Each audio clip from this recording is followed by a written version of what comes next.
Welcome to the Deep Dive.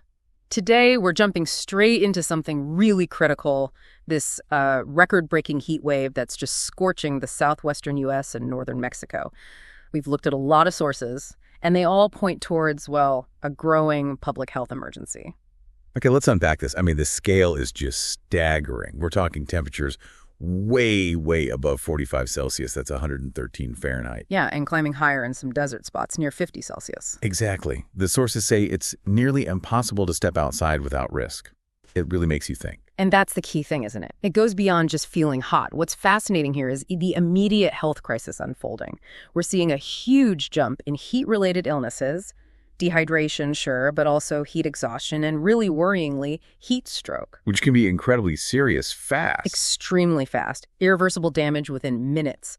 And the healthcare system is feeling it acutely. You mentioned Phoenix paramedics there dealing with dozens of calls a day. Just for heat. Just for heat-related issues. Hospitals across the whole region are simply overwhelmed. And while people are trying to just, survive indoors, the infrastructure is groaning under the weight of it all. Here's where it gets really interesting. Millions of people are blasting their air conditioners, obviously, but that's pushing the power grids right to the very edge. Mm-hmm.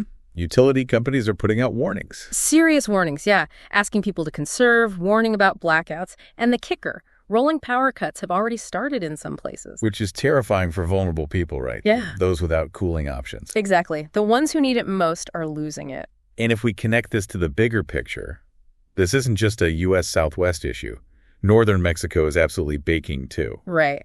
Same crisis, different side of the border. Precisely. Cities like Monterrey, Hermosillo, Ciudad Juarez, they're seeing the same extreme temperatures. Schools are closed. And I saw mention of water shortages. Yes, compounding the heat stress significantly. Local governments are scrambling, trying to distribute bottled water, setting up cooling centers. But it's not enough. The demand, according to our sources, is just far outstripping what they can provide. Resources are stretched incredibly thin. So the advice from authorities everywhere is stark but simple. Stay inside, drink lots of water, and check on your neighbors, especially older folks or those at risk, particularly between noon and 5 p.m.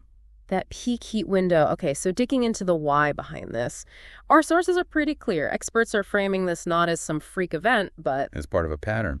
A disturbing one. Yeah, a growing trend. They're linking these longer, hotter summers directly to, well, global climate change. And the immediate forecast offers no relief. No. It looks like this extreme heat is set to continue right through until next week at least. It's relentless. This raises an important question then.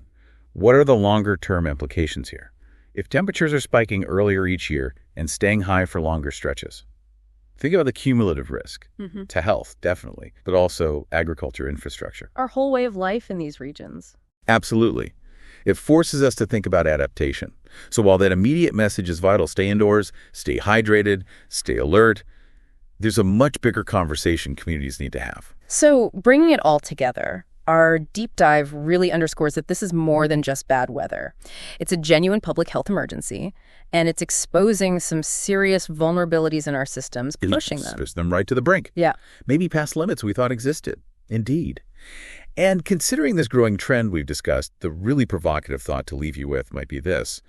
What fundamental changes in how we plan our cities, manage water, support each other, might communities and even individuals in these hot regions need to seriously consider, maybe even embrace, to actually adapt and hopefully thrive through future summers?